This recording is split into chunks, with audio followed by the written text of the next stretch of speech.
మీ అందరికీ happy women's day. ఈరోజు మనం మహిళల శక్తిని, తెలివిని, వారి అద్భుతమైన కృషిని గౌరవిస్తూ వారిని స్ఫూర్తి పొందాలనుకుంటున్నాం. ఉమెన్స్ డే అనేది ప్రపంచవ్యాప్తంగా మహిళల హక్కుల కోసం పోరాడిన రోజు. ఇది 1900లో ప్రారంభమైంది. ఈరోజు మహిళల సమాన హక్కులు, విద్య, సంపద మరియు సమాజంలో సమాన అవకాశాల కోసం పోరాడుతున్న వారిని గుర్తించడానికి ప్రారంభించారు.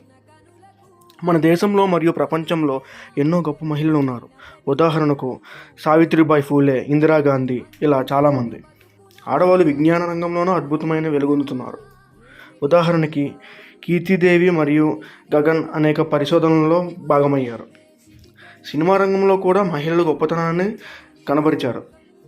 మలయాళం మరియు తెలుగు సినిమాల్లో అనేక కథానాయకులు ఆదర్శంగా నిలిచారు. నేను తెలుసుకున్న ఒక మహిళను గురించి చెప్పాలంటే నా అమ్మ ఒక అద్భుతమైన వ్యక్తి. ఆమె తన జీవితంలో ఎన్నో కష్టాలను ఎదుర్కొని నాకు గైడెన్స్ ఇచ్చింది. మంచి విద్య, సమాన వేతనం మరియు ఆరోగ్యవంతమైన జీవితం ఉండాలి. మనం ఈ లక్ష్యాలను సాధించడానికి ఒకరికి ఒకరం మద్దతు ఇవ్వాలి. ప్రపంచంలో మొత్తం వేరువేరు ప్రాంతాల్లో వివిధ మహిళల విభిన్నతతో జీవిస్తున్నారు.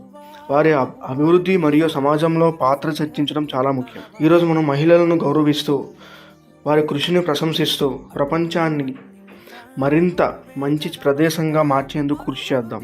జై హింద్.